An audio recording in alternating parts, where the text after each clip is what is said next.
Hi, everyone. This is Dr. Jeff Lewis, and I'm here with our managing partner, Eugene. Eugene, we've done a few videos to help identify high impact areas for the vision industry. And there's been lots of talk about the snack pack. What is the snack pack and why is it important? Yeah, Jeff, great question. And when we think about high impact areas, this one, I don't know how, but it tends to go somewhat unnoticed. And when I talk about what it is, maybe it's easier if I just show you. So I'm going to share my screen real quick for everybody. And just, real quick, I did an eye doctor Chicago search from Chicago. I spoofed my IP. And I want to show everybody, just quickly educate people on what the different areas of the search results are.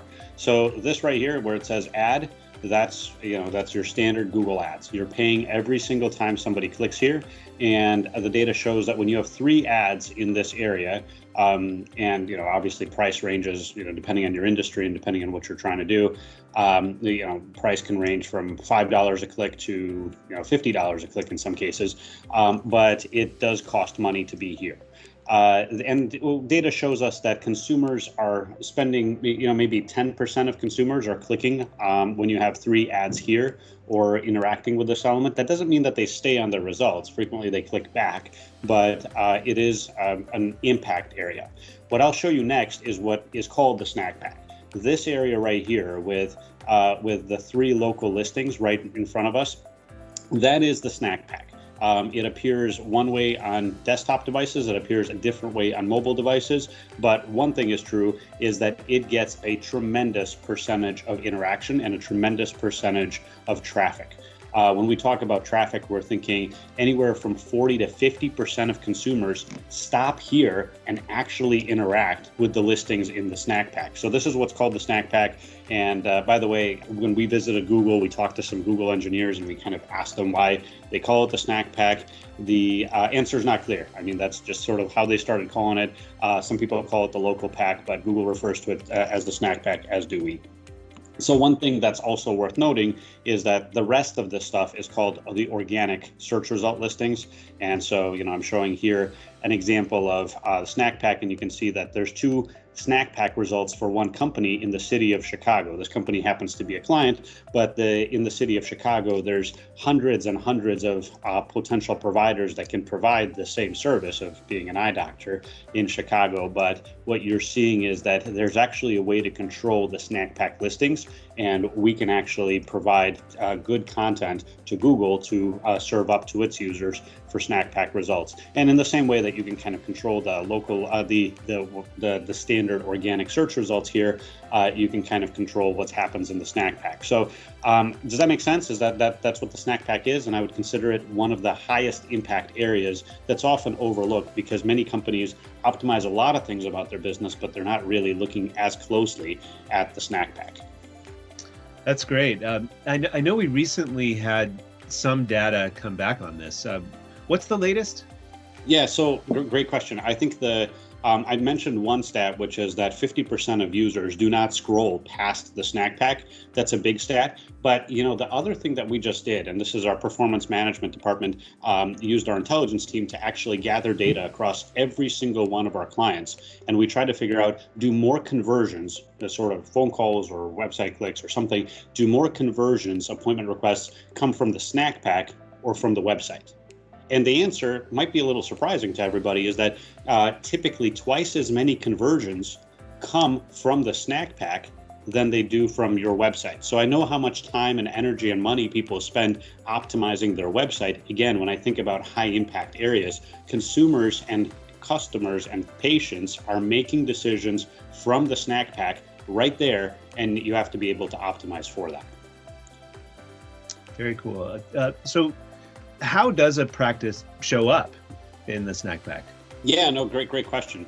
Similar to search engine optimization, there's a lot of myths and then there's a lot of facts.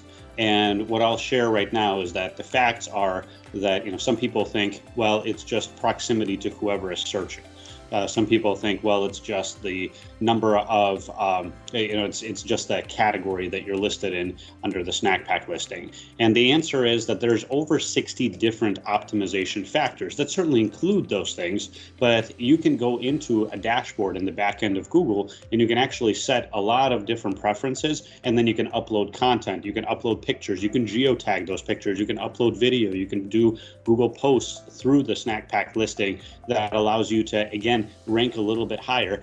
Certainly reviews are a factor of this. When you think of one thing you can do to immediately get some ranking is getting quality reviews that are consistent and recent, and we can probably do a whole video on reputation management and the best practices and those techniques.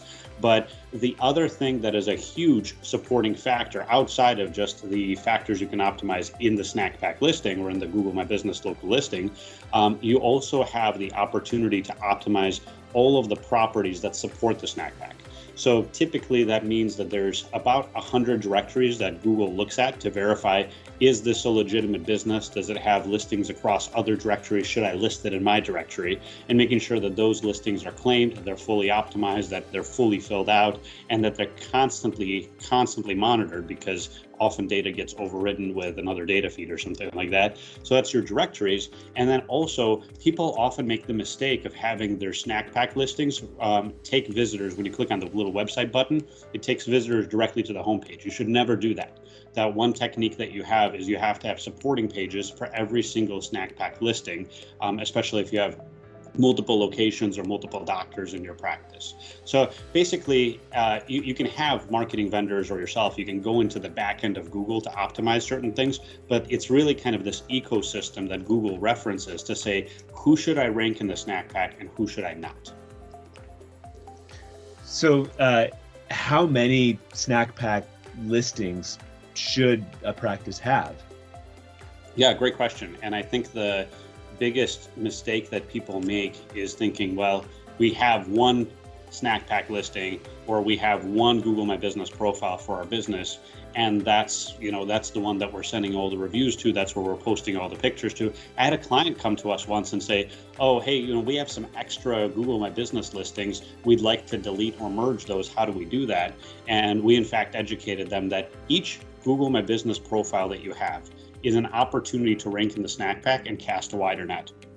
So let's say you are an ophthalmology practice. Well, you can have your main business there, that Google My Business profile, that can be optimized for ophthalmology or Eyecare Center or something like that. And your individual doctors, maybe you have a couple providers in your practice, each one can be optimized for a specific specialty or subspecialty. So for example, somebody can be optimized for cataract surgeon and somebody could be optimized for eyelid surgeon or something like that, which gives users, again, which gives Google an opportunity to serve up to users an opportunity to click on something that's more relevant for them. Because if you think about it from the eyes of Google, Google wants to provide the most credible and the most relevant result to the searcher. And as long as you can complete all of the back-end information to inform Google that that's in fact what you are in your area, then you can succeed at doing that. And not optimizing multiple. So to answer your question, I think you should have a Google My Business profile for every doctor in your practice. I think you should have a Google My Business profile for every location in your practice. And I think that you should have a Google My Business profile for every doctor at every location if your doctors travel between locations. So if your doctor maybe moves between multiple locations, they would have possibly 2, 3, 4 different snack pack listings, and each one of those can be optimized for that particular local regional area. Does that make sense? It does. It does. That's really great information. Another question: how do we tell? How do we tell if it's making an impact? On the business? Yeah.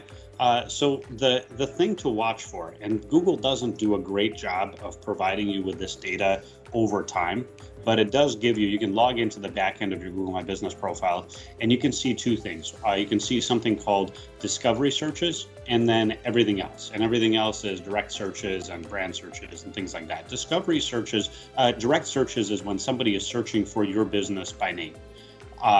Dr. Jeff Lewis. Somebody is searching for that and you show up, that's a direct search, or your practice name or something like that, right? If it's a discovery search, somebody is looking for something that you do. So like eye doctor, or eye exam, or cataract surgeon, or something like that. That would be considered a buying keyword that Google would want to serve you up and say you're the solution. So one of the things that you can find out is how many discovery searches did you get served up for in the last month. And how does that, and if you have an API that can plug into it, Google doesn't give you this information really easily, but you can see how many did you get served up to in the last month, in the last 90 days. And if you have an API, you can actually download 18 months of data. And we download years and years and years of our clients' data to be able to build a report to say, here's how you're trending, and here's how many more discovery searches you're showing up in. And if you get really advanced, one of the things you can do is you can add tracking techniques. So tracking phone numbers, tracking appointment links, tracking things that allow you to say, and those views also resulted in meaningful ROI for the business, because you can listen to some of those phone calls or quantify some of those phone calls that are coming in. You can also quantify the appointments that get set directly from Snack Pack listings. Make sense? It does. Eugene, this is really great information. If I could sum it up for everyone, if you're not paying attention to your Snack Pack listings, you certainly should be, because it's quickly becoming the hottest impact point for practices when it comes to generating volume. Secondly, we shouldn't get stuck thinking that you can't impact rank or your presence in the Snack Pack. Everything can be managed predictably with a strong, search engine optimization program. And then finally, we should be definitely reviewing data regularly to try to drive discovery searches. Absolutely. And I think that's really well said, Jeff. And as always, we want to make sure that we're offering the most helpful resources. So we'd love your feedback if you want to send us an email at info@nationalstrategic.com. Thanks, everybody. Thank you.